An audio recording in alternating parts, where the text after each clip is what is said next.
second agenda will be a welcome speech by Professor Dr. Eko Sriviono, Master Science, as Head of Department of Fisheries Resources Utilization, Faculty of Fisheries and Marine Sciences, IPB University. With respect, we invite Professor Dr. Eko Sriviono, Master Science, to go on stage.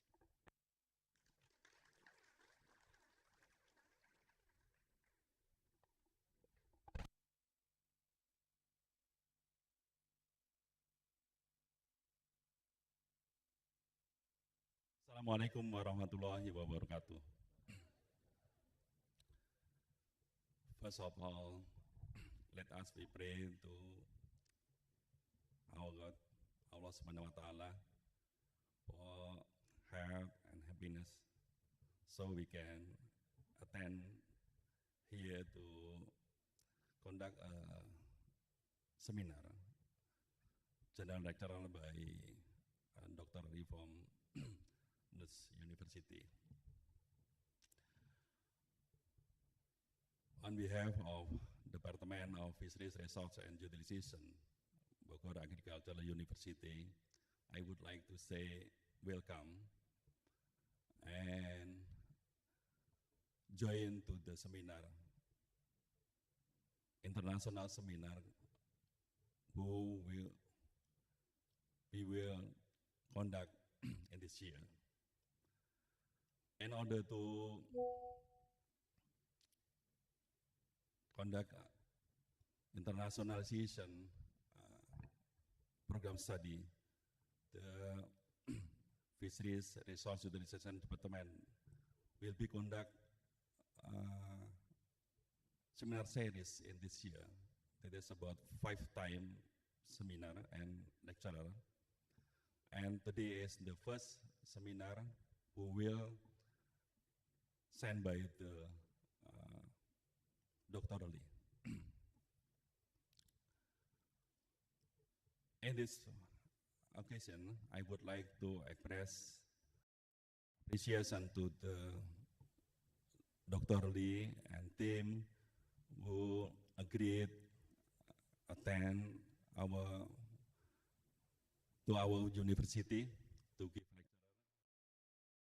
And also, I would like to express my appreciation to the Dean of Fisheries and to Fisheries and Marine Science who give support to this activity, and also to all of the members of Fisheries Resource Utilization who support this activity so we can here today.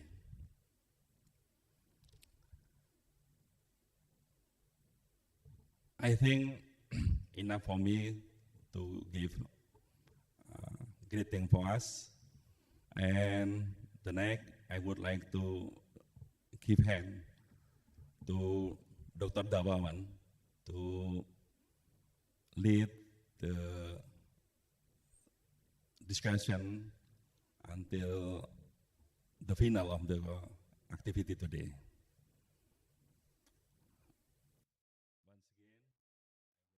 To say welcome to this activity, and I'm happy you all attend here to conduct a seminar together. Thank you very much. Assalamualaikum warahmatullahi wabarakatuh.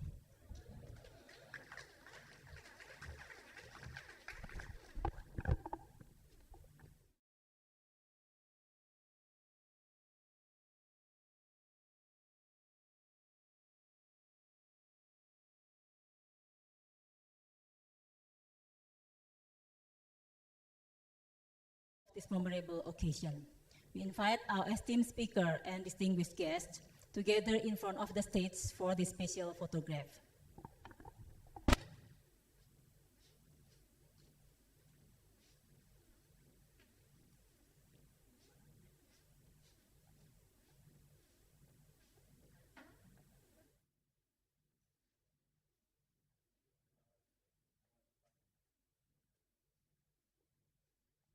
Mohon Bapak Ibu staf PSP sekalian berfoto.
Ladies and gentlemen, we have now come to main event where we will have the privilege of hearing from our distinguished speaker. To guide us through this insightful session, it is my honor to introduce our esteemed moderator for today's public lecture, Dr. Darmawan, Master of Arts in Marine Affairs, an associate professor at the Capture Fisheries and Fishing Port Governance Division. I would like to invite Dr. Darmawan to take the stage. Thank you.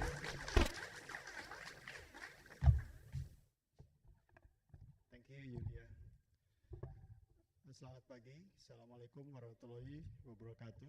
Good morning. Good morning, everybody. Fellow students, graduate, undergraduate. Well, let me start this session with some brief explanation about what we are going to hear today. The Ministry of Marine Affairs and Fisheries announced that it adopted the Blue Economy concept and launched the Measured Fisheries, perikanan terukur, where one of the centers is the fishing ports. As we all know, a fishing port is a place where various interests, various activities, various systems are intertwined to then in aggregate have an impact on the performance of the fishing port itself. Therefore, with the Measured Fisheries program, the complexity of the system that works in fishing ports will certainly increase. The more complex a system is, the more difficult it is to plan and manage to achieve the expected target or performance.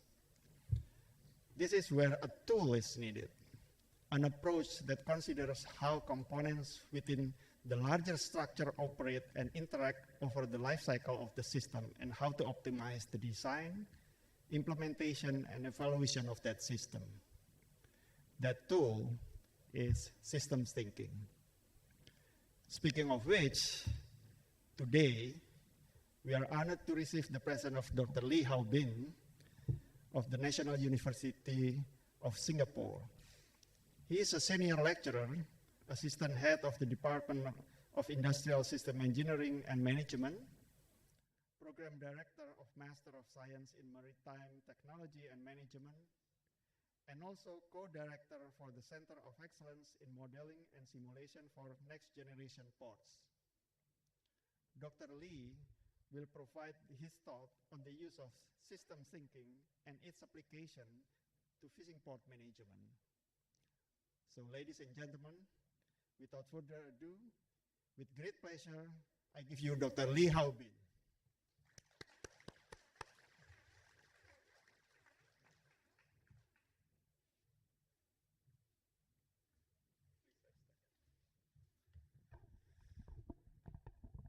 Okay, so thank you everyone for taking time come to this sharing, I should say.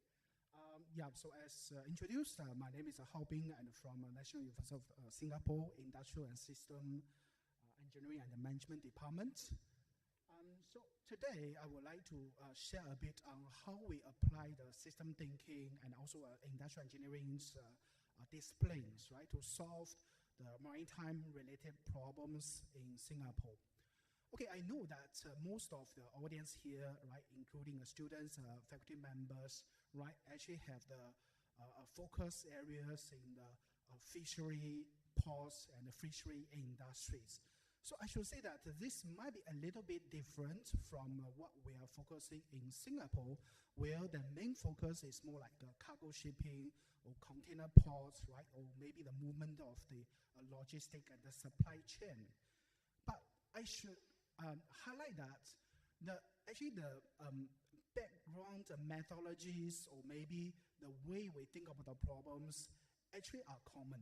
Okay, so that's why later I will share with you that how those system thinking approach we applied in our problems, right, can also be applied, right, to some problems in the fishery industry, and how similar are they? And also, I already listed and prepared some example, right, to illustrate to you that what are these similarity and how those problems, how those approach can be applied. Okay, so without further ado, let me start today's sharing. Maybe you can go to the next slide. Let me see whether my mouse working. Okay, yeah, sorry, I cannot change the slides. Yeah, can we go to the next slide? Okay, so basically I would like to talk about the background, okay, of what we are focusing now today is actually about this blue economy. So as you can see that both Indonesia and Singapore, we are all the maritime nation, right? So actually the development of our two countries are more rely on the resources which the ocean provided to us, right? So if you look into the blue economy, there's several different sectors we can look at. For example, right, so here I listed this diagram to showing the value added, right, increase from like a 2015, right? Actually, we can see that Indonesia actually is have a very substantial growth, right, compared with this value added in the blue economy related industries, right? So we can see the marine freight, right, which is on the top, which is not a very big portion, but still, I would say that's a significant improve, and also the marine passengers, shipbuilding. Beyond this, beside this, you can see the very big portions, right, which you can see from here, the last 3 rows, actually showing the marine fishing processing, marine agriculture, and also marine fishing. So this actually explains that why now today's, right, so many of us in Indonesia are actually focused on these 3 industries because that these are the major portion of the economic growth, right, we can expect. But if you look into the Singapore, right, so if we look at the marginal improvement in the past few years, right, it's not as large as what we can see from the Indonesia. But anyway, on the right-hand side, right, so what we have is we listed, it's not that we listed, actually I got this reference from this, one of the white papers from the Ministry of the National Development Planning of Indonesia. Actually found that those are the established sectors and emerging sectors belongs to the blue economies, right? You can see that capture, fisheries, seafood processing, seaports, and maybe a bit on the coastal tourism. This is something I would like to share today, that how the methodologies we research on, we studies can be applied. Okay, the next slide. Okay, but beyond that, I still want to mention that actually if you look into the maritime shippings, right, so this is also emerging areas in Southeast Asia, right? Especially if you look into the Indonesia, so actually we have the ports which actually ranked as the top 4 or 5 in the whole Asian countries. Okay, next slide. Then a little bit more about who we are. So basically we are industrial systems engineers.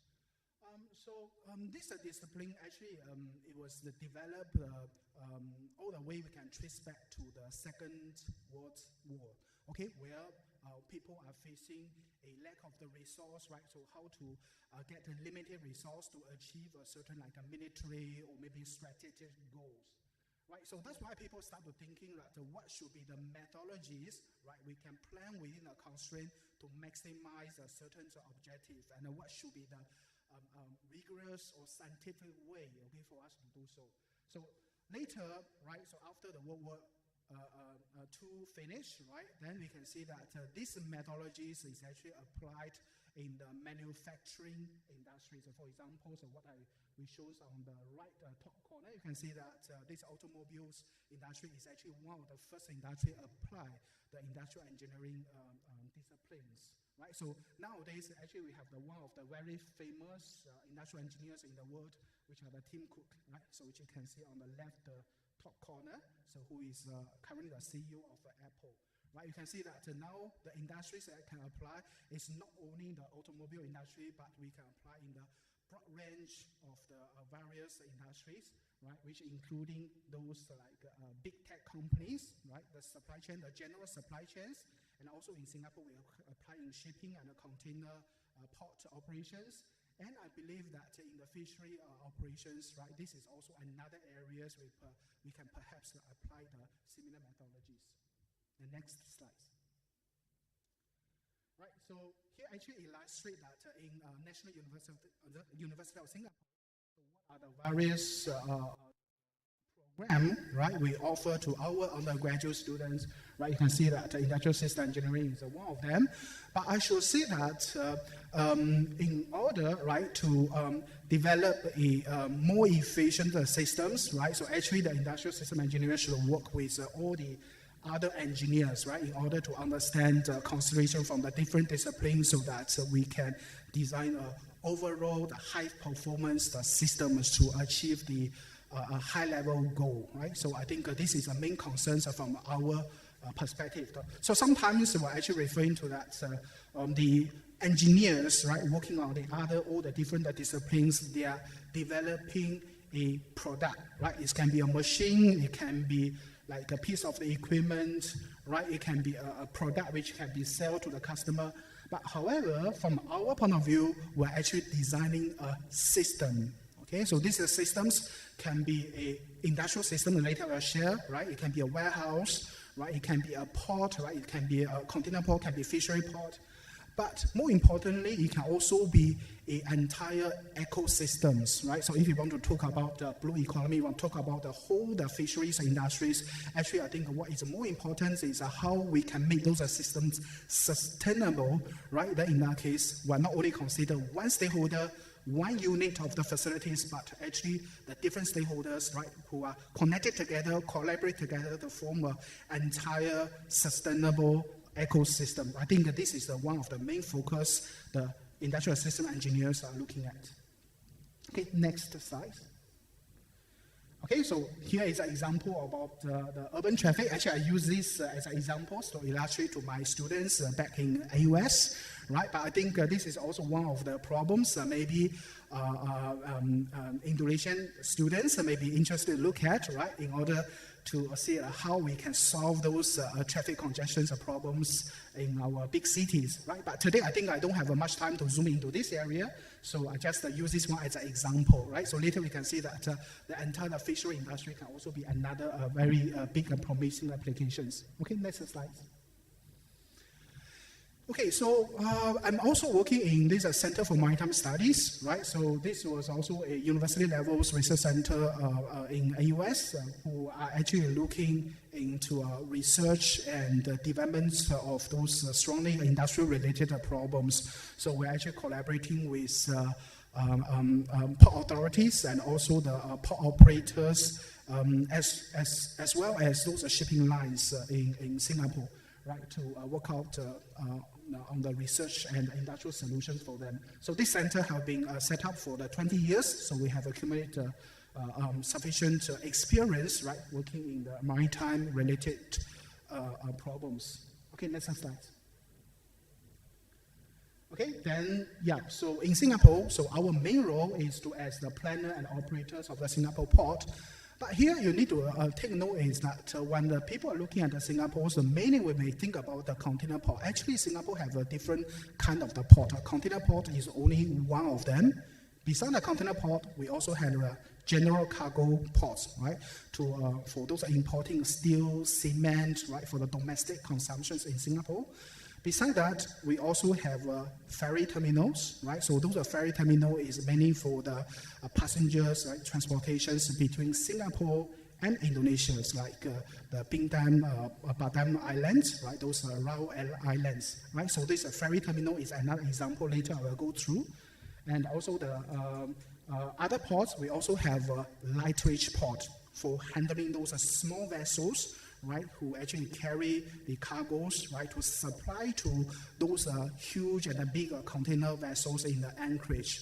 So later I will mention that the way we're handling those smaller lightweight boat might be similar as to handle the fishery boat because that they actually have the similar size. So actually we did some studies in the past, right? So I believe that some of the knowledge we can also transfer and see that how we can use this one to solve the fishery problems.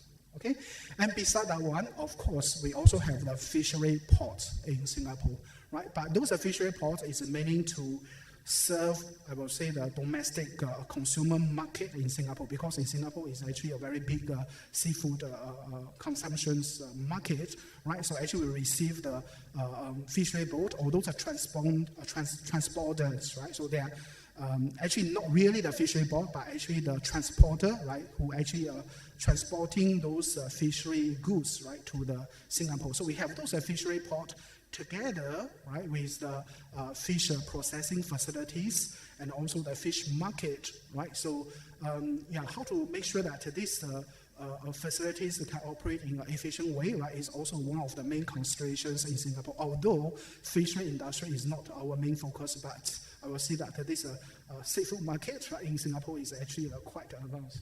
Okay, so later I will also share a little bit that how we can apply some ideas or maybe a methodology from another different industrial sectors, right, to these fishery product processing systems. Okay, so later I will share our ideas on this. Okay, next slide. Okay, just now we have introduced myself, right? So actually, both of my bachelor and the PhD studies was in NUS, right? So after that, I also have 2 years experience working in the research institute at A-Star in Singapore. Then after that, I come back to NUS to conduct the research and continue with my teaching, right? So basically, this is my experience. Okay, the next one. Next slide. Okay, so in terms of the system thinking, right, so here I would like to emphasize a little bit on the deliverables of our research, right? So which I emphasize here is actually these digital twins. So what is a digital twins? You can think about the digital twins in general, right? It's actually the methodologies for us to capture, so what is happening in the system. Because the system can be very complicated, right? So it will not be easy to just use a few like a mathematical equation, formula, or maybe a certain like a statistical theorem, right, to describe what is happening in a complex systems, right? Because in that case, actually, we are only looking into simplified versions of the real system. But with the digital twins, right, so this is some method we actually applied to like describe and analyze a more complex systems. So the definition here, and let's say here, actually you can search this online anywhere, right? This is publicly available, so I won't stick to this definition, but I will just trying to share a bit more on our insight. So how this digital twin is about, right? How the system thinking, the disciplines is actually incorporated and applied, okay, in the way we're developing our digital twins in Singapore, okay, for the maritime industries. Next one. Okay, so here the first, I will say that this might be the first knowledge point we need to take note is that there is actually a different kind of the systems, okay? There's a different kind of the systems existing in this world, and we need to use a different kind of the simulation approach or different kind of the digital twin approach to describe the corresponding types of the systems, okay? So here very roughly, I listed out these 3 different types of the systems, right? So the first type of systems, we call it electromechanical or fluid dynamic systems.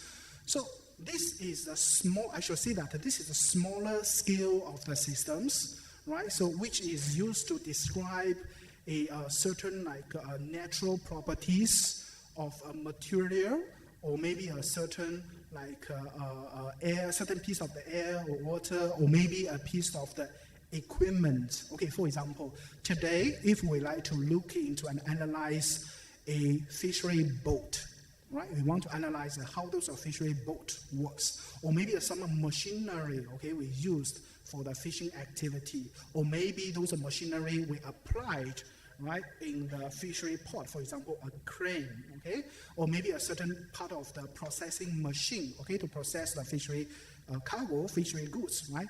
Then in that case, this is a part of the simulation or part of the methodology we should use to analyze the engineering properties of such piece of the equipment.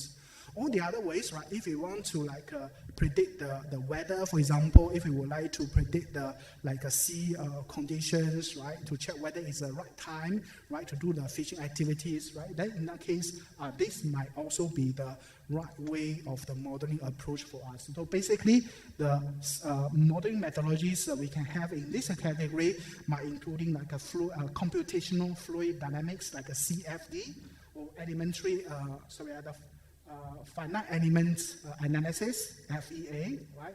And also the so-called dynamic system simulations, which actually used to analyze the so-called electromechanical machines, right? So this is more like zooming into the smaller piece of the equipment. So I also listed some of the equipment on the left-hand side.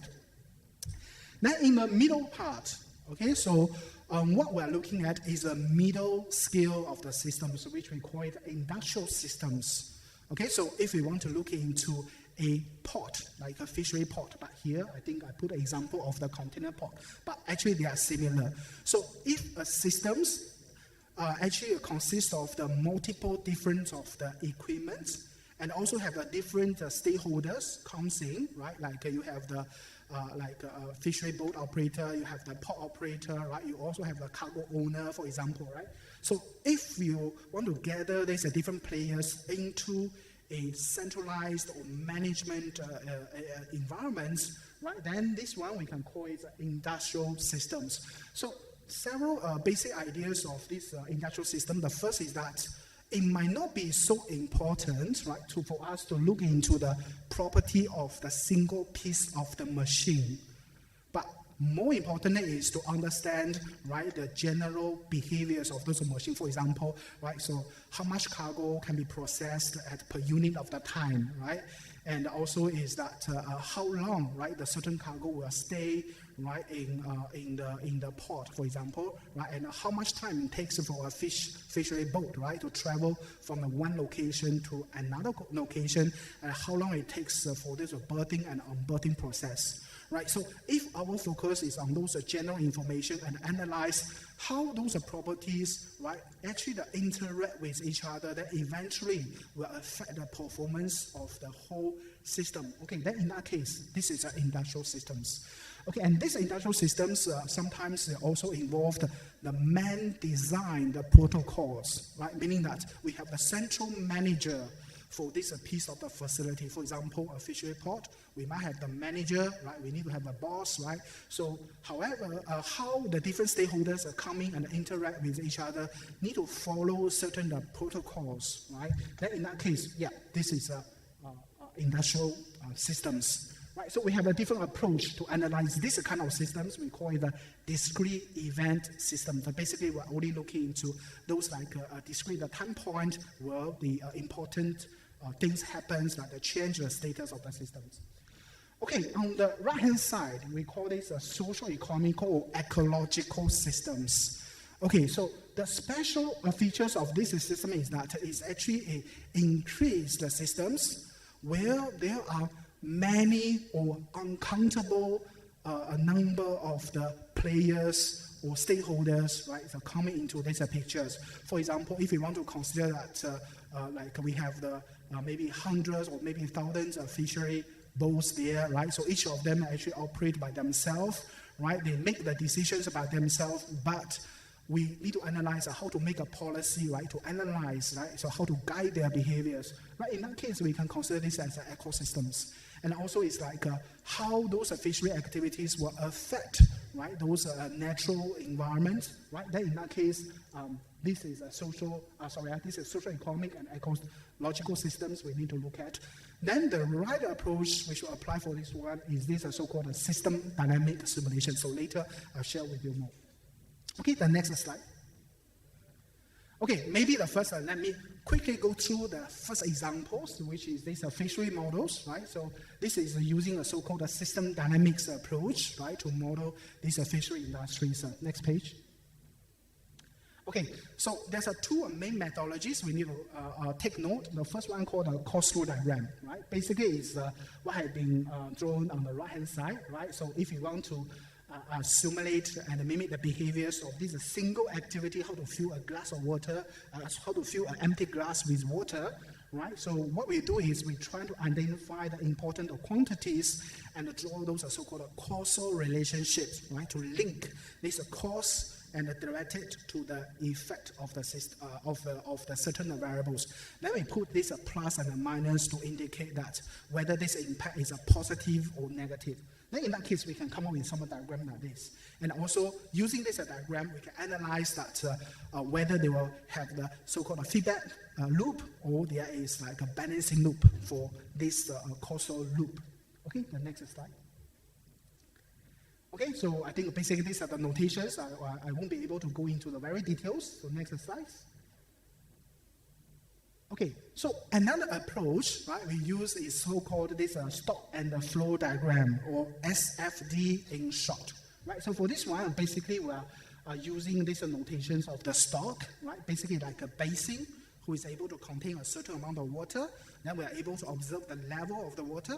Then we also are using this inflow and outflow, right, to represent kind of the like a pipe. The pipeline which can flow the water in, and also a pipeline which is able to flow the water out. Yeah, basically we are using this one to describe the changing rate of this basin, okay, the water in this basin. So if this changing rate is a positive, then we model them as the inflow, right? If the changing rate is a negative, then we model this as the outflow, right? So basically this relationship can be represented by these integral equations over there.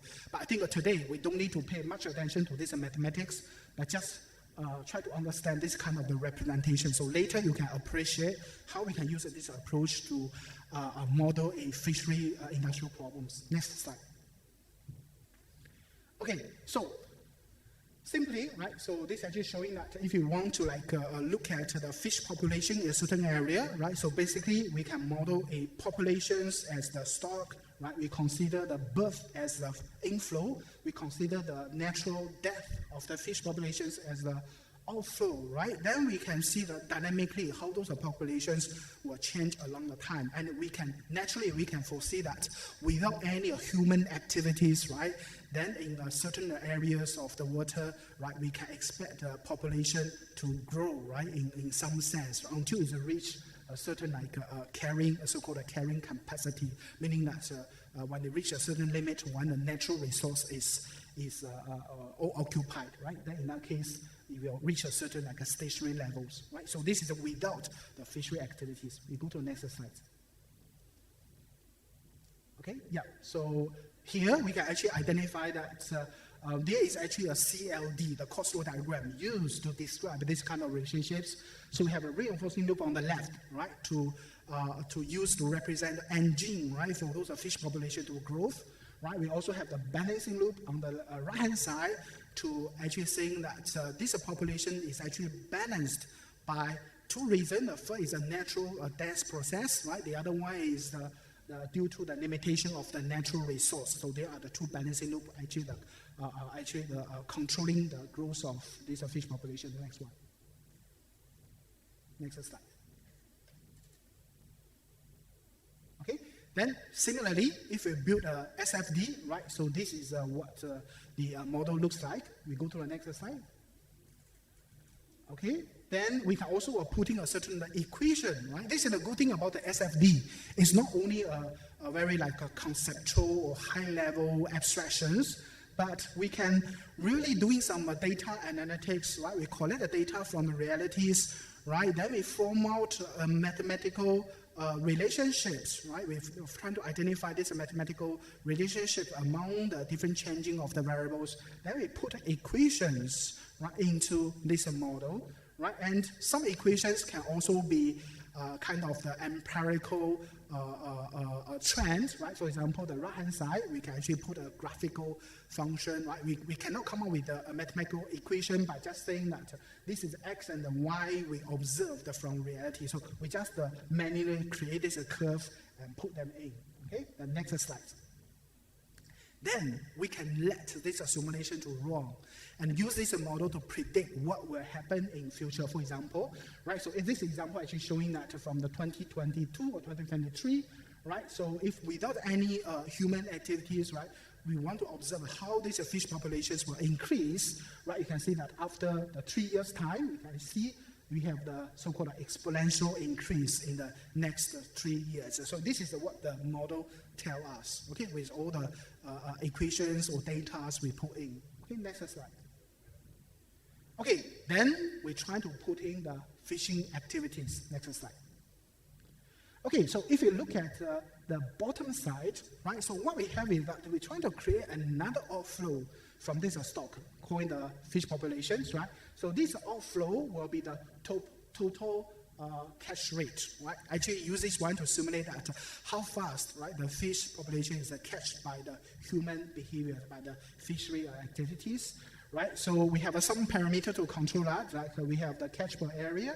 We also have the number of the fishery ships, right, which is the parameters on the right-hand side. Okay, we also can put in all the equations to see that how those parameters will affect these fishery activities. Next one. Next slide.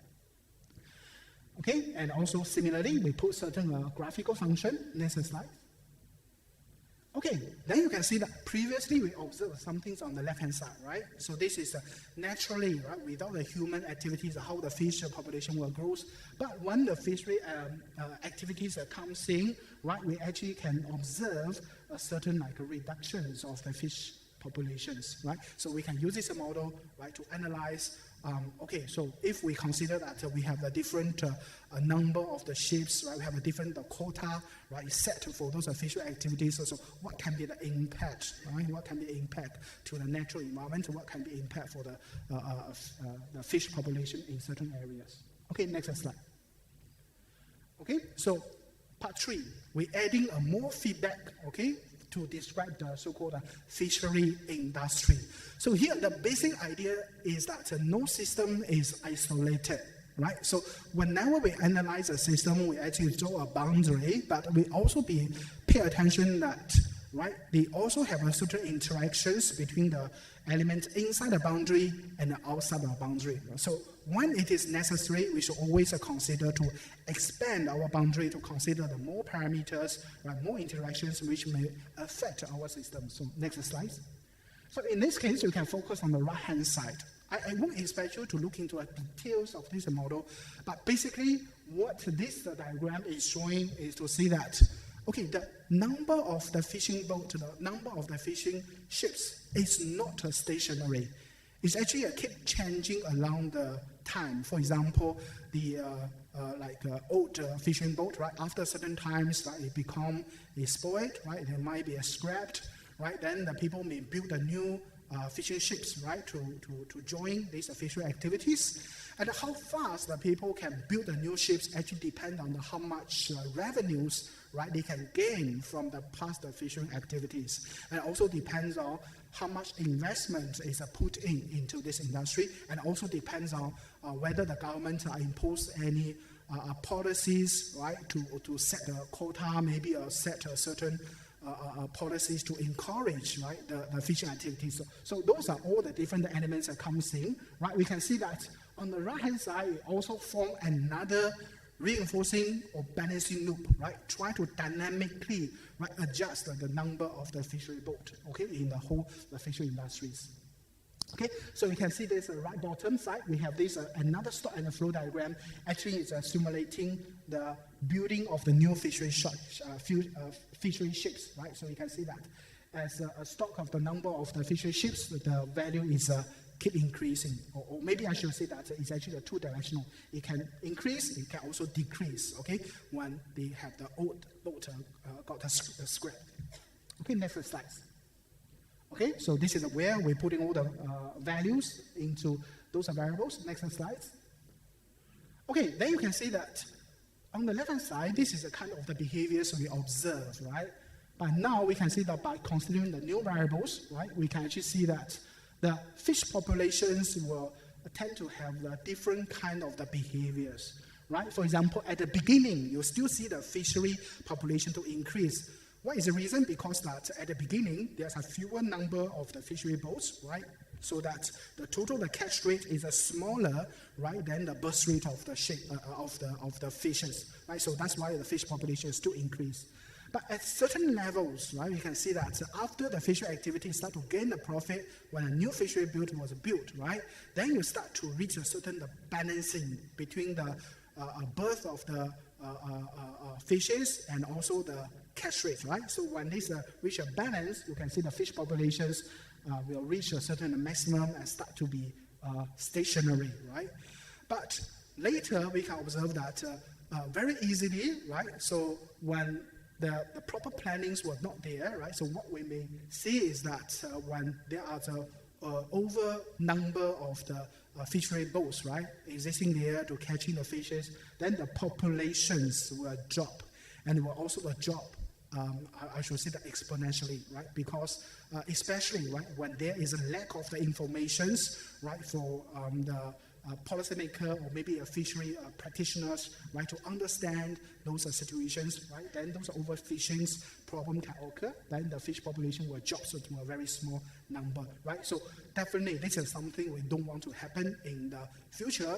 But the good things with system thinking's approach is that we don't need to wait until this kind of the disaster happen, right? Then we find out solution. But with these simulation models, we can actually look ahead, right? To look at the different scenarios, right? Even for those unexpected scenarios, right? We can actually use this model to predict that under which circumstance, right, these things may happen, so that now we can explore the different policies, right? Try to solve these problems beforehand in a very early stage.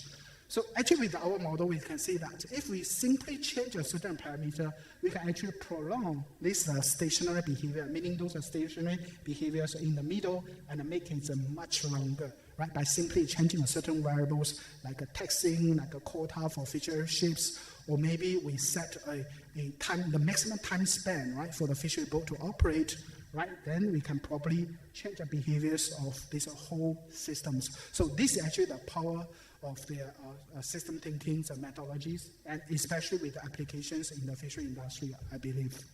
Okay, next slide. Okay, then the other different kind of problem I would like to mention is actually the handling of the fishery port, right?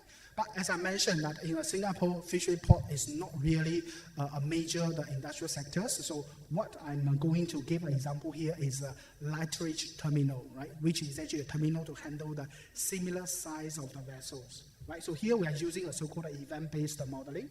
So you can look at the right-hand side, right? So we have the fishery boat and also the kind of the cargo those boats are carrying. Then on the right-hand side, right, you can see this image before this handsome guy, right? So behind it, you can actually see how those cargo was handled by the crane, right? So these will be the similar facilities which can also be used for a fishery port.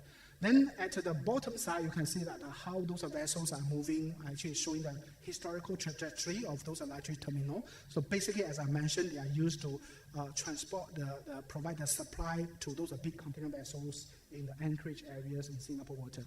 So basically, for this kind of study, right? So main problem we're trying to solve is that how to make these electric terminals more efficient, right? I think the main considerations is to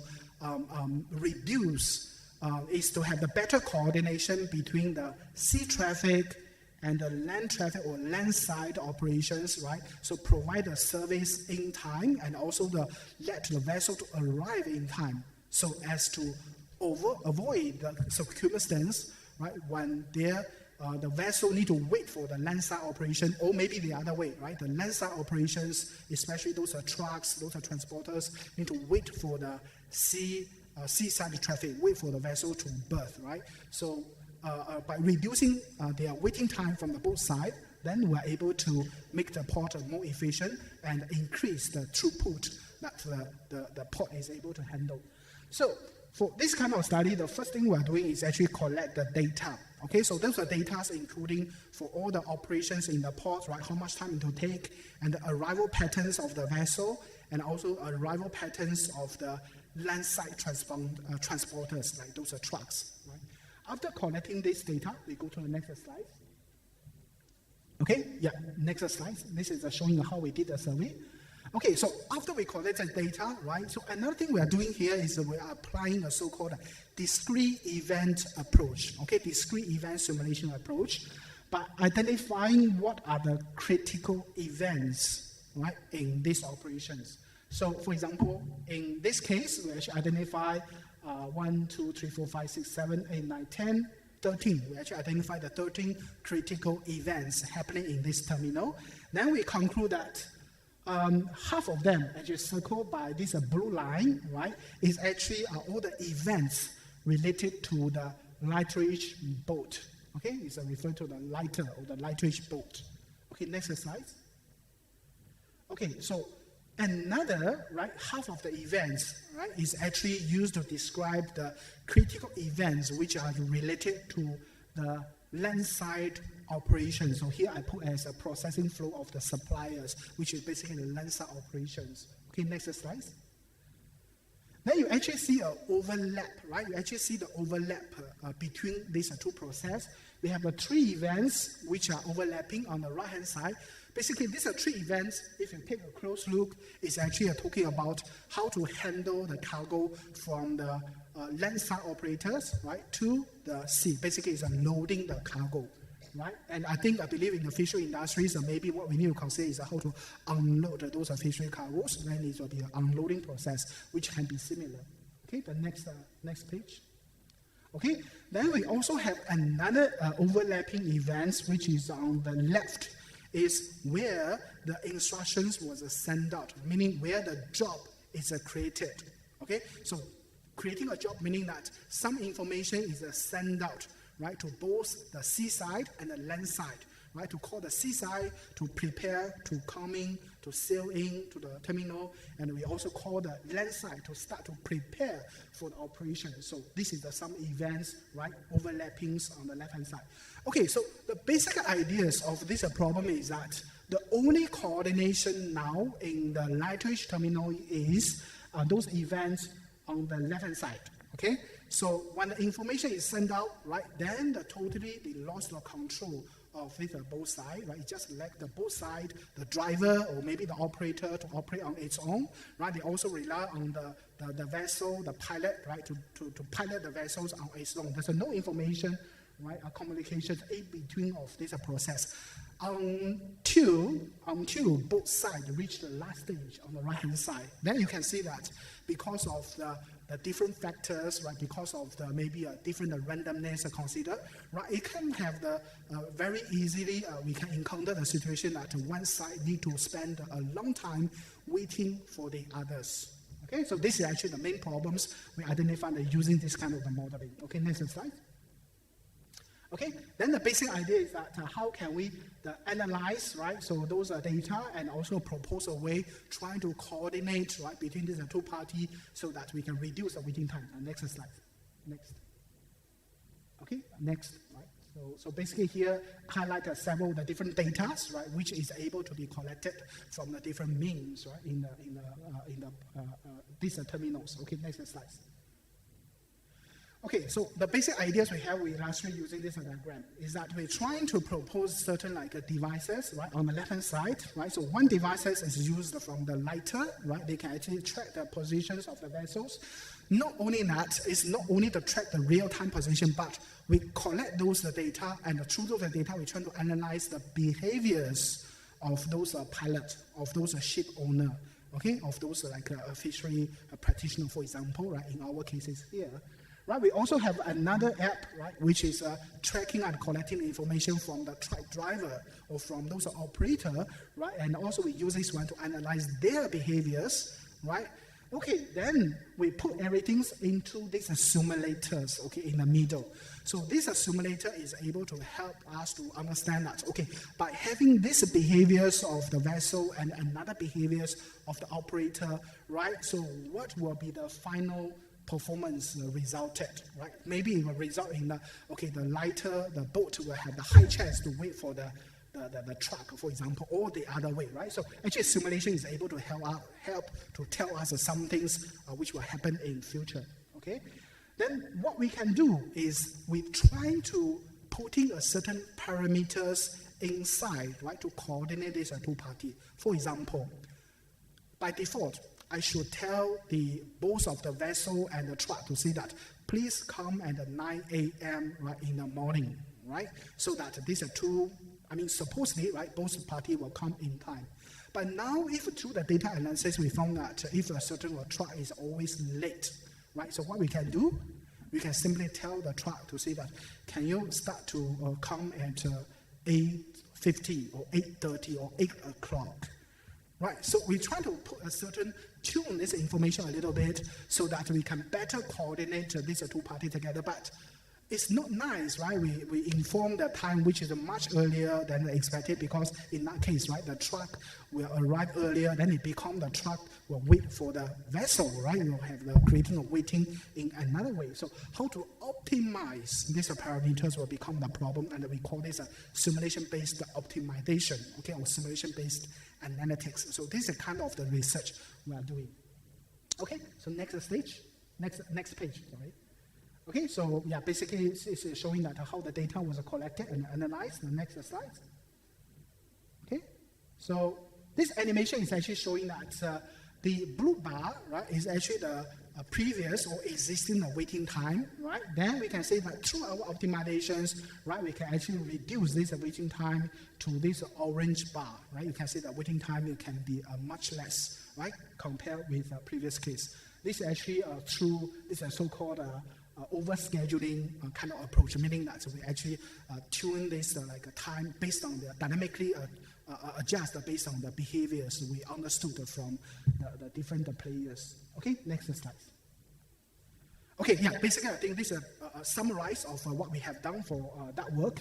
Then the next one, I also want to quickly talk about something related to the processing of the perishable goods, right? So we know that these fishery cargoes is some perishable goods, right? So each cargo after the fish was catch, right? There's a certain time span we have to process those cargoes, but otherwise, I mean, we will lose the value of the goods. So actually, this is a very typical problems for every industrial engineer. So because remember last time when I in the US studied this course, the first lessons I learned is this so-called the news boy or news vendor problems. So what does this mean? Meaning that a news vendor will buy the newspaper from the vendor, right, from its distributors, right, at the beginning of the day, right? Then this news vendor need to sell all the newspapers until the end of the day. If he cannot do so, then the next day the newspaper will lose its value. Okay, so these are kind of the basic examples we use in our first class in the industrial engineering. Okay, but here we can see that something similar, right, and also applies for the fishery industries, right? So for the fish, also have the certain time span for us to processing the cargo. But yeah, as you know, as I mentioned, that in Singapore, actually this might not be the one of the main focus we have, but actually we focus the study, we spend the years of the experience actually working on another problem which might be similar to this fish processing, right? You might not imagine, but here is actually the fabrication process. Okay, you know that Singapore is actually a manufacturing base, right, for those like semiconductors industry. We fabricate those wafers, right? We make the semiconductor chips, right? So next page. So each kind of the chips actually have a certain process to go through. But okay, next page. I think we can go to the next page. Next page, right? For example, like one product, right? They need to go through the step 59, 60, right, all the way to 63. Okay, however, in certain process, there are certain chemical need to be applied to this product, to this wafer, right? Then within the effectiveness of this chemical, then you need to finish another few steps. Okay, for example, you need to start from the 60, right? They need to look for the 63. They need to finish all these 4 steps within a limited time. Okay, if he cannot finish this, right, then at the time he reached the time limit, then this wafer, this product is not valid anymore. It's lost its value, right? So we actually are looking into this problem and come up with an approach to see that actually the two main important problem here. The first one is how to allocate the resource in this step 60, 61, 62. Okay, and if there are the multiple process, multiple product require a similar set of the resource, how this resource should be distributed and allocated for the different product. Okay, so that we will not, we are trying to remain our values of these perishable goods as much as possible. Another problem we have is that in the dynamic phase, right, how should we release okay, for the cargo, for the goods to enter this 60. For example, you know that many fishery boats actually have those refrigerator, okay, facility. I mean, some of them, right? Then when should we allow, right, to have this unloading process and make sure that certain procedures can be complete before it's reach the cold chain, okay? So I think this is some problem we need to consider. I mean, when we do this scheduling, right, this queuing time is actually one of the major concerns here, right? So I believe that some of our research findings, right, in this semiconductor industry can also be transferred and applied in this processing of the fishery cargoes. Okay, next slide. Okay, so here is a basic sum approach. We're using this gating factor to control the entrance of the cargoes into a certain step, but I think I won't be able to go into the details. Next slide. Okay, another interesting problem is this ferry terminals. Next slide. So these ferry terminals actually is basically looking into those ferry services, right, between Singapore and the other islands of the Indonesia, for example, as I mentioned, Bintan and Batam. Right, so actually every weekend we have a lot of the tourists or passengers actually travels between our islands, right? So we have the different facilities right there, including the immigration check, right, to ensure the the passengers and together with their luggages can be processed as smooth as possible. So next slide. So what we do is that we build a simulation, a model. We use an activity-based approach, right, to model the flow of the different entities, including the entities of the passenger and entities of their luggages, etc., right, to see that how they can flow through. Okay. Okay. Yeah. So next slide. Okay. So basically, I say that this is how we model it, and use this one to identify the bottleneck and also to analyze how the system can be improved. Next slide. Okay, of course, the last major problem we actually work on is the mega container terminals in Singapore, the next one. Okay, so yeah, basically you can see the, this actually is showing the amount of the throughput the Singapore port is handling is actually the number 3 in the world. So I will say that the basic ideas here is that we're trying to use our approach to analyzing a very sophisticated system, a very complex industrial systems, and use it to analyze the different rules, right, in operational rules in the system. So we believe that some of our ideas can also apply here. Maybe next slide. I think we quickly go through the rest of the slides, or maybe the next one. Actually, this is showing the history of the containerization. Next slide. Okay, and how the containerization actually brought an impact to us. Next one. Okay, and I think I just now also showing this. I mean, how we make a success to improve the Singapore from the a very small fishery port, right, all the way to a modern container terminal. I think some of the ideas we can also try to explore, right, in Indonesia to see that how we can help to develop the port and the maritime industries here. Okay, next slide. Okay, several problems we encounter, like port design, and also some of the operational problems. I think today I won't be able to have a chance to go through them one by one. Next one. Next slide. Okay, like a port design. Next one. This is a simulation model we built for the container port. And this is a similar like entity flow diagram just now I showed for the ferry terminal. This is for the container terminal. Next one. Okay, so this is a software tool we developed for achieving that goal, right? But I think those tools can be easily transferred and applied for fishery port. Right? The next one. Okay, so this is also showing these graphical tools. Next slide. Next slide. Yeah. Okay, next one. I think that's still the same tool. Yeah. And you're also looking into the certain planning problem, how to plan the facilities in the terminals. Next one. Next slide. And how to analyze the storage, the stacking of the containers. Okay, the next slides. AGV transportation. Next slides. Yeah. Also, how to analyze a multi-purpose general cargo port. Okay, next slides. Okay, then I think the last few slides is about the methodology, but I think I will just focus on the 1 or 2 slides, maybe in the later page. Okay, next one. Okay, so basically the methodologies we're trying to apply is to look into the current, I will say the state-of-the-art AI technology, including machine learning, optimizations, data analytics, and also the simulation, right? To see that how we can combine these approaches together, right? To solve the problem, not only how to play a Go game, but how to operate and improve the overall the industrial system and even a so-called larger the ecosystems. The next slide. Okay, so I think this is what is the learning. Okay, I think, today maybe I don't have much time to go through this. Next one. And also including optimization. Next slide. And also including how to do the simulations to model the systems. Next one. Okay, and yeah, here is a little bit, I want to touch on this a little bit, is that, for example, we need a simulation for us to evaluate. So we provide all necessary information to input, and we expect that a certain model, certain simulation is able to tell us and evaluate. So what will be the result? What will be the performance? Next one. Next. Okay. Then the next level is based on this result, we should be able to compare the different decisions and give a conclusion which decision is better. So this one we call it the ranking and the selection problems. Next slide.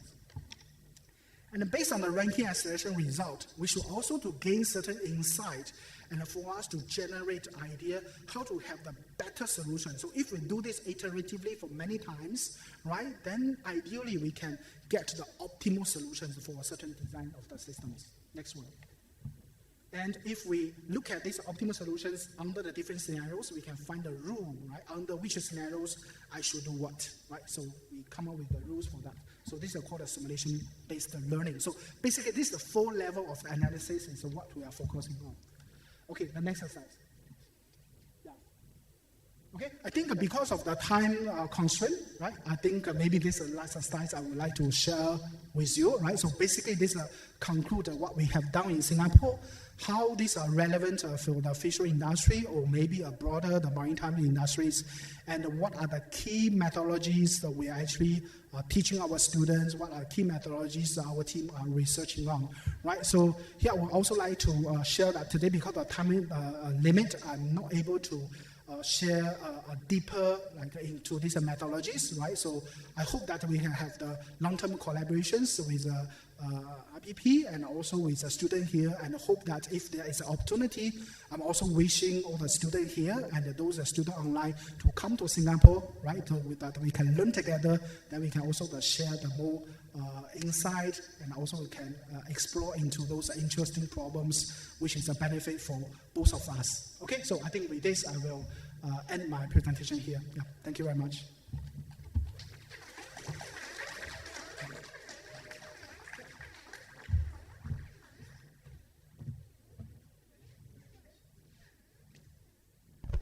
Well, friends and colleagues, ladies and gentlemen, we all heard the presentation from Dr. Lee. It is intriguing, inspiring, but of course, because we don't have much time, like what he said, that we would like to have collaborations between our institutions, so then we can exchange and share and learn together, especially about this system thinking and perhaps more other technology. So we still have time for some question and answers. So let's hear it. Anybody from the floor? Or is there anybody from the... Oh, okay. There's two. Yeah. 3, 4, 5. All right. Let's see. You have a mic for them?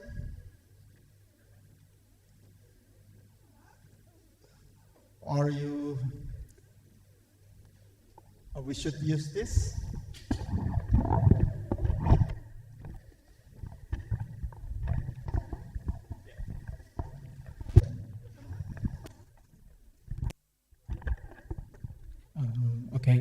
First, I would like to say that I'm quite honored and thrilled to have this opportunity to meet and also ask questions to Dr. Lee Hao-bin, such a respectable member of society and intelligent individual. So I would like to ask you a question. Actually, I have two questions regarding systems thinking. So my first question is, you have said earlier about how system thinking is actually, it focuses on anticipating disasters rather than waiting for the disasters to happen. So my question is systems thinking any comparable to early warning systems? Or is it actually any better, or is it just as good as early warning? So and then my second question is, will we ever come to a point where systems thinking is no longer relevant, or will there ever be a point where system thinking is getting replaced by other systems? So those two are my questions. Thank you very much. Yeah, maybe I try to address the first question first. I think system thinking, or maybe those are methodologies I mentioned here, I would say use this one to predict the disasters is only one of the, I would say, the features we can have.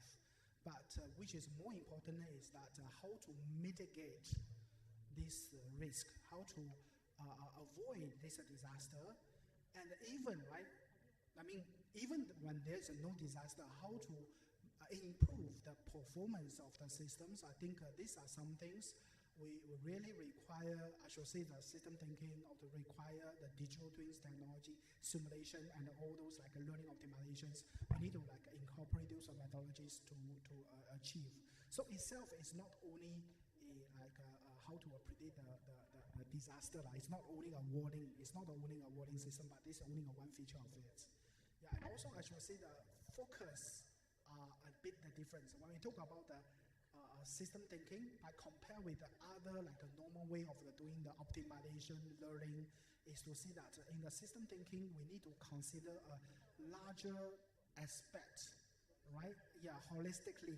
Try not to isolate or abstract your system in a simpler form, right? Because in that case, we might misunderstood the holistic system. I think this might be the main focus. So that's why we need a simulation. That's why we need a digital twin, right? And based on that, we can do the other type of analytics. I think hope this answers your first question. Yeah. Then sorry, for the second questions, what? Yeah, can you repeat this again?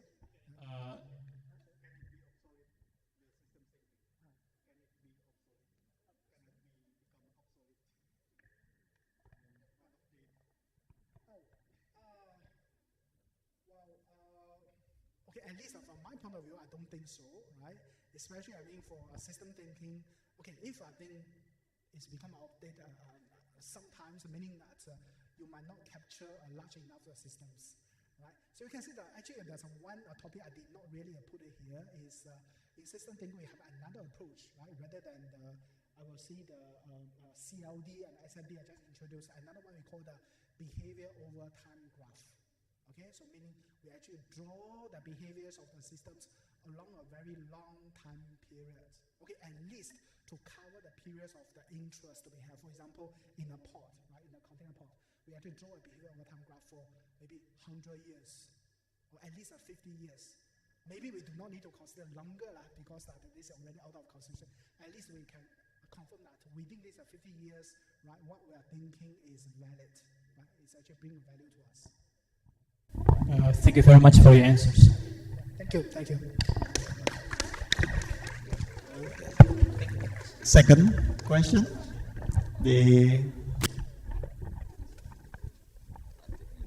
So first, I want to say good morning for Mr. and all of the participants who came here. My name is Mario Bercaro Daiman. You can call me Mario. And I want to say that thank you for this opportunity and for our guest lecturer, Mr. Lee Hao-bin. And I'm sent here to speak as a representation of the young generations who studied on capture fisheries sector. So here are the questions. I interested with about that you say in the blue economy sectors on the rank of the 10th rank, The first is about capture fisheries. So, what are the potential features can we develop and the advancements in the system thinking oriented digital twins that can further enhance the efficiency and effectiveness of the blue and maritime economy, especially on the capture fishery sectors on the countries of Asians like Indonesia, Singapore, Thailand, and etc. Thank you. Dalam bahasa Indonesia. Oke, baik. Jadi untuk pertanyaannya di Indonesia, bagaimana dan apa potensi perkembangan dan kemajuan di masa depan dalam implementasi digital twins yang berorientasi kepada efisiensi and effectiveness, khususnya di sektor perikanan tangkap yang ada di ASEAN. Terima kasih.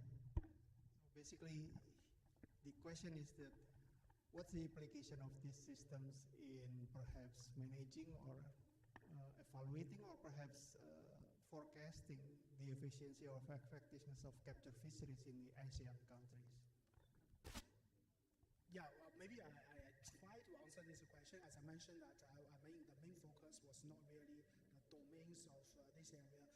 Based on my understanding, that the capturing fishery activities actually, I should say that facing many different constraints. Right? For example, right, as I shown the example, it's not to say that we invest as much as possible, right? Then we can get the benefit in a proportional way, right? We also need to consider that what is the best, I would say, the cost-effective ratios, right? So what is the best ratios we can invest, right? And also within the constraints, for example, when you do a fishery, there's certain constraint, which time period you can do so, which time period you cannot do so, right? Then with those constraints, right, how to plan for our activities. I think this is all within a certain time frame, but also we need to into a long-term aspect, right? To say that what we have now, right? So what can be the effect in the future, right? I think this is another important things when we do our plannings, we need to consider, right? So for us, right? So this actually all require the optimization. First, the data analytics, right? Then followed by optimization, and this optimization can be like a mathematical programming, simulation-based optimization, even a dynamic programming if you want to consider the longer the time period. I think this is all where like the system thinking or systems optimizations approach can be applied, right? Jadi memang menyangkut pertanyaan tadi, system thinking ini bukan sebagai tools yang langsung melakukan prediksi ataupun mengukur efisiensi efektivitas, karena dia merangkum dari sub-systems. Jadi kalau memang kita mau bicara in the future, ada tools untuk merancang, memperkirakan future. Nah, itulah yang kemudian digunakan untuk di dalam mengevaluasi keseluruhan secara holistik sistem apa yang juga bersinergi dengan prediksi atau forecasting tersebut gitu. Jadi itulah system thinkingnya gitu ya. Okay? Maybe I add another point I think also important, especially in Asian country, right? For example, right, if you consider the same scenario happen in China or US, right? There's one big powerful, the government is able to control everything, affect everything. But in ASEAN country, we have a different stakeholders, have a different countries within these regions. We have multiple stakeholders need to control. So we really need to think that if I make one decision, how the others will respond to my decisions, right? So I think this kind of the complexity should also be taken into account. Where I think system thinking can be the important aspect to look into. Yeah. Memang kelebihan system thinking kan tadi dibilang ya, jadi bukan hanya membicarakan satu sistem di sub komponen atau bahkan satu negara, tapi bisa digunakan buat memperhatikan secara keseluruhan konteksnya maupun secara holistik tadi gitu. Okay, I think it's perfectly enough. Thank you for Mr. Lee Haobin and Mr. Darmawan.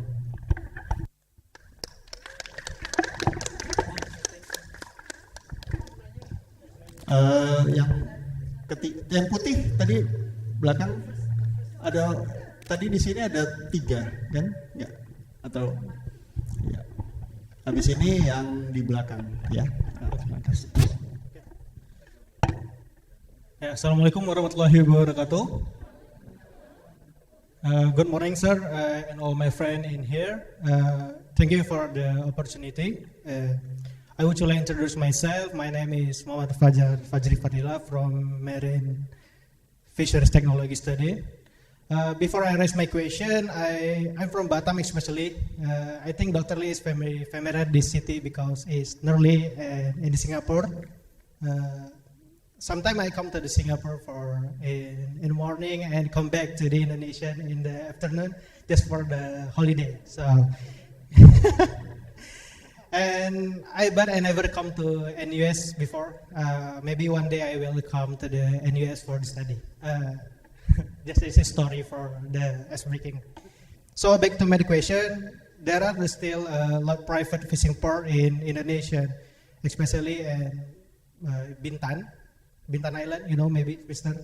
It just so happened that I'm conducting my master program research at the Bintan Island.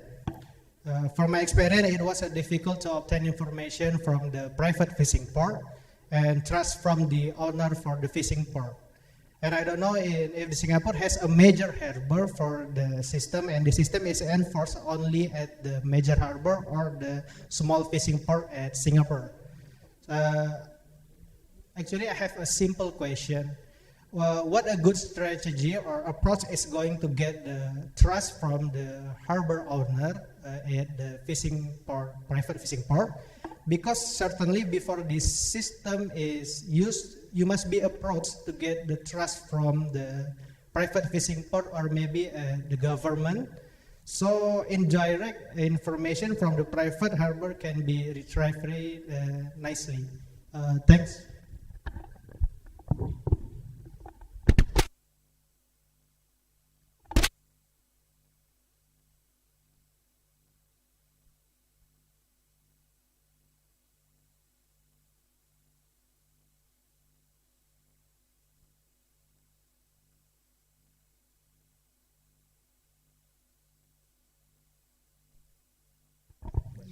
Yeah, okay.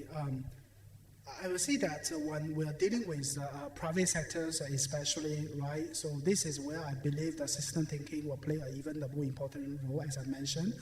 I think the important issue is not to how to persuade them to follow a certain agenda, but it's rather that how to create a certain incentive, okay, how to create the incentive so that while each private sector are trying to gain their own benefit, the whole system will achieve its goal, right? So I think this is more interesting kind of the problem or studies we should do, right? So from each private sector's point of view, I have no concern to the whole industrial system, the whole ecosystem. I don't care, right? What I care is how much more I can own, right, from my the business, okay, from my plan. So I think as we need a certain central planners to look into this perspective, right? So they need to design a certain program, right, to encourage those private sector players to take this incentive, right? So after they enroll into a certain program, then naturally they become a part of the system. Yeah. I think this really needs some smarter brain behind, right, certain policymakers to look into this one, to design a system. So that's why just now I mentioned, right, we have a different kind of engineer. The other engineer design the product, but we design the system, right? I think basically this is what we can do. Right? It's also the recommended approach. I do not really believe that we should have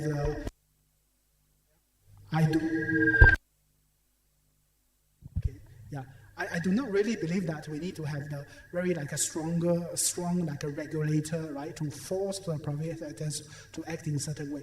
Maybe one of the examples you can think about is this Gojek or the Grab, right? So I believe that the Grab driver, are willing to do this, okay, by their own, right? But the company is able to provide a certain incentive. Actually, myself also drive Uber last time in Singapore, so I also know about this. I think these are some of the lessons we can learn. In terms of the fishery port in Singapore, I think there's only one or two, or maybe one, the fishery port we have. And I mentioned that on this fishery port, actually they also have a different private sector players are coming, right? They actually are dealing with those transporter, right? Which actually merchant, actually dealing with those owner of the cargo, right? To help them to sell those fishery products in Singapore. That after that, they split the profit with them. I think basically this is what we have now. But I should say that compared with the other different kind of the port, right? The operation of the fishery port in Singapore still have a large room to improve and modernize. Or even from this point of view, maybe, I mean, someday Indonesia in the fishery port can do better than Singapore. Then we can come back to learn the experience from you, right? Because our main focus is more on like shipping containers. Oke, ya, jadi dok secara langsung menjawab masalah kepercayaan, sharing data dari pihak swasta, tapi di sini memang yang disampaikan beliau adalah menciptakan insentif agar berbagai private sector tadi bisa menyatukan tujuan interestnya di dalam satu sistem yang lebih baik, seperti begitu. Dan memang pelabuhan perikanan di Singapura ada, tapi berbeda dengan yang di Indonesia, gitu ya. Baik. I think this will be the last questions because we don't have much time. Please. Okay. Good afternoon, Dr. Lee. Thank you so much for the presentation today. Let me introduce myself. My name is Andri Pratama. You can call me Andri. I'm from Logistik Agromaritim in IPB University. My question is,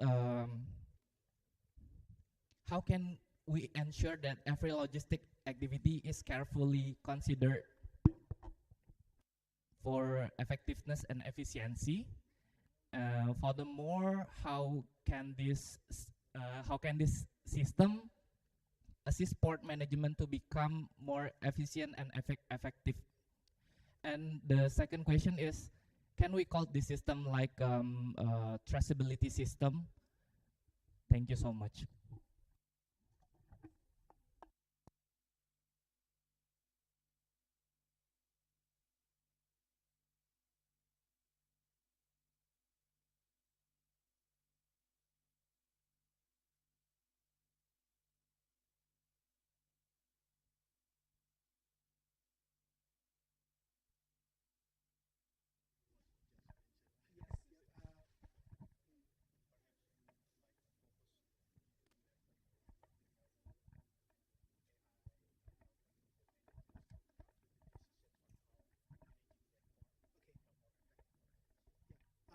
Okay, so maybe a little bit of information, in addition to what I presented just now, is that there actually are several levels of the issues I think managers of the port or maybe supply chains operators need to consider.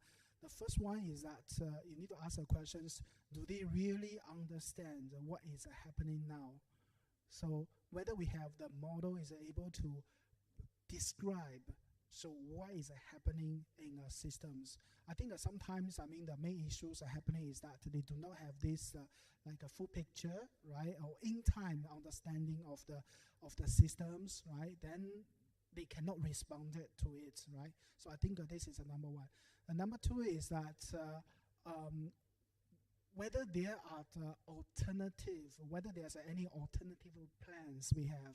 Okay, so sometimes I will say that in especially maritime industry, not only a fishery industry, but sometimes the shipping, container shippings, they also have this trend that they tend to follow what they operate in the past, right? But we need to know that actually the things are always changing, right? Situations are changing, the market are changing from the day to day, right? So I think always that we should have the alternative, the different plans, right, for us to choose, right, or for us to change so that we can at least to have the different performance. We have the chance, right, to have the different performance. I think this is number two. I make sure that there are the alternative plans over there. Then the third one is whether you have this ability to evaluate, okay, whether you have this ability to evaluate those things. So these are not straightforward, especially when we taking this system thinking's perspective, right? So if it's only A, B, C, I think it's very easy, very obvious to us, right? But now if you see that you have the hundreds of elements in the systems, right? So if the setting is A equals to 1, B equals to 3, C equals to what, you have 100 of the parameter over there, right? Then you want to know what is overall performance. It's not easy to evaluate.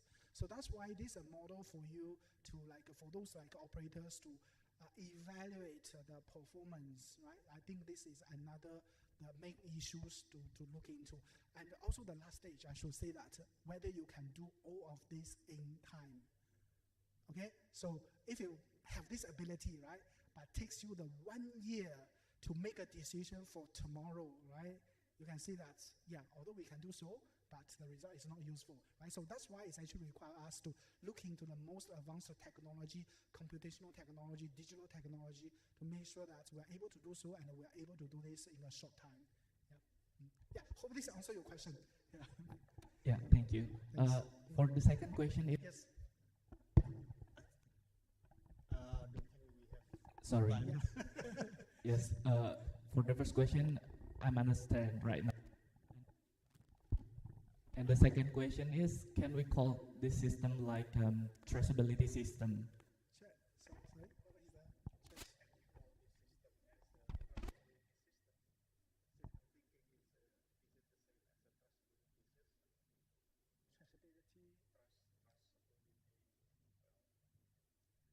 Yang Anda maksud sistem kepercayaan atau? No, sistem untuk mengetahui bahwa ternyata sistem ini dapat mengukur, saat ini kan negara Indonesia membutuhkan suatu sistem traceability, maksudnya ketertelusuran gitu Pak. Penelusuran, bukan spesifik ke sana. Oke. Bukan. So traceability, so kind of tracing the goods. Traceability, okay. Yeah, as I mentioned, I mean, just now I mentioned number one, right? It's a descriptive, whether they have a model to understand what is happening now, right? In that case, yes, I mean, traceability is super important, right? So if we cannot trace what is happening, right, I think all the rest I mentioned, we cannot achieve, even especially the last stage, right? If you want to do this in time, then we need to make sure that the information needs to be traced in time, decision need to be made in time, and those actions need to be responded in time. So, but whether you say that this is a traceability system, I think maybe it does not fully describe what we are doing, because the traceability is only talking about the process, the procedure where the information is collected. That's not really used to describe the rest part of what we are doing. Okay, then in that case, I think traceability might not be the best word, right, to describe what we are doing here. Thank you, Dr. Lee. So, this I have to conclude these discussions because we don't have much time, and so this system thinking is a way of making sense of the complexity of, in this context, our discussion of fishing ports. So, it is not necessarily the system, one system just talking about traceability or just system for managing the queuing of the fishing ship or the processor, but the overall system. So then to answer the performance of the fishing ports, then of course the manager has to consider all systems that playing part in their authorities' scope. And by understanding all of those systems, then he or she can, planning better, monitoring better, and of course have a better performance overall. And that's answer your question, Ro, about the use of the systems thinking for making better effective or efficiencies in managing those sports like that. So, yeah. Dr. Lee, I enjoyed your lectures and discussions today. It's very intriguing and interesting, and definitely we need to learn a lot more. And I think we from the Department of Resource Fisheries Utilization gladly take your offer to have a more close and longer collaborations in the future. Echo here, our head, will definitely would like to have more discussions about this, perhaps after this, or when you're back in Singapore. So unfortunately, we are running out of time. Therefore, on behalf of Department of Fisheries Marine Utilizations, Faculty of Fisheries and Marine Science, Bogor University, I would like to thank you for this opportunity, and hopefully you will have time to visit us again or conduct some lecture for online perhaps. So, ladies and gentlemen, a round of applause for Dr. Lee.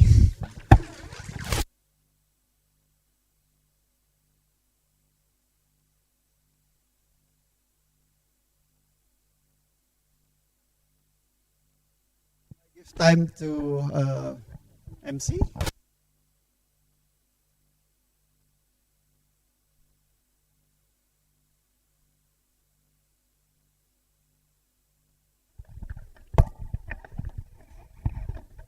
Ladies and gentlemen, before we conclude this remarkable event, we would like to express our deepest gratitude for our esteemed guest lecturer, Dr. Lee Hao-bin.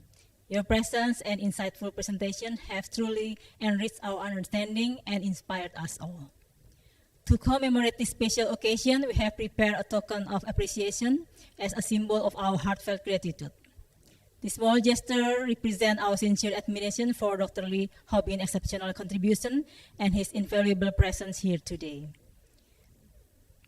And I would like to invite Professor Dr. Eko Sriviono, Master Science, as a head of Department of Fisheries Resource Utilization, to give the token of appreciation to our speaker.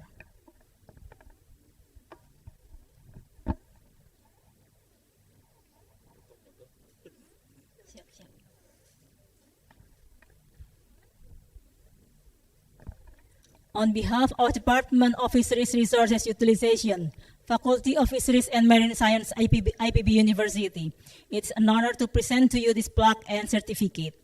This is a small token of our gratitude for your time, expertise, and profound impact on this event. We hope that this token of appreciation serves as a reminder of the profound impact you have made and the connection you have forged during your time here with us. Once again, please give a warm round of applause to Dr. Lee Hao-bin.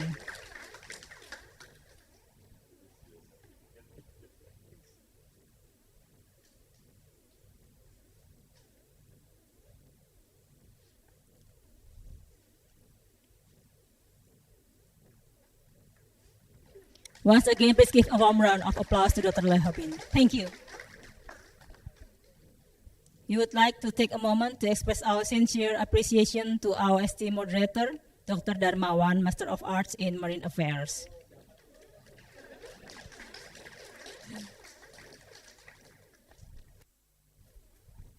Dr. Darmawan, on behalf of Department of Fisheries Resources Utilization, Faculty of Fisheries and Marine Sciences, IPB University, it is an honor to present you with this certificate.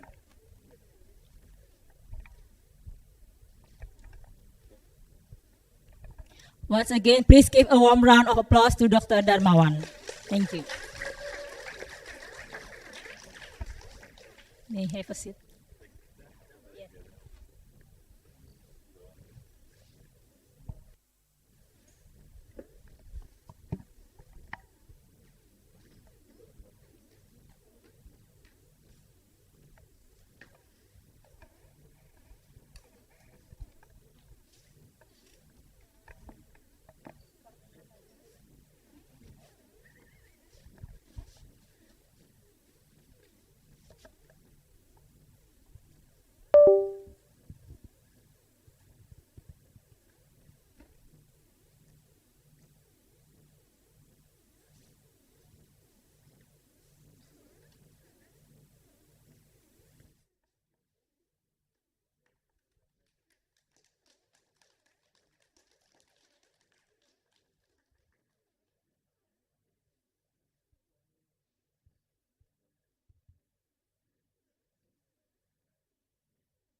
As we conclude, we would like to extend our heartfelt thanks to Dr. Lee Hao-bin for his captivating lecture and for sharing his wisdom with us. Your insights have been truly enlightening and thought-provoking. We would also express our sincere gratitude to the entire team from the National University of Singapore who attended, namely Gladys Goh, Associate Director of Center for Maritime Studies, Ryan Goh, Associate Director of International Marketing, and Benjamin Tay, Assistant Senior Manager of International Student. Thanks also to all of you, the audience, both those who came in person and watched live streaming on YouTube, for your enthusiastic participation and for being a part of these special events. We hope that today's lecture has inspired you, ignited your curiosity, and provided you with a fresh perspective. Remember, the journey of learning is lifelong, and it is through events like this that we continue to grow intellectually. Thank you once again for your presence, and I am Julia as your Master of Ceremony. Wish you all the very best in your educational pursuit. Have a wonderful day.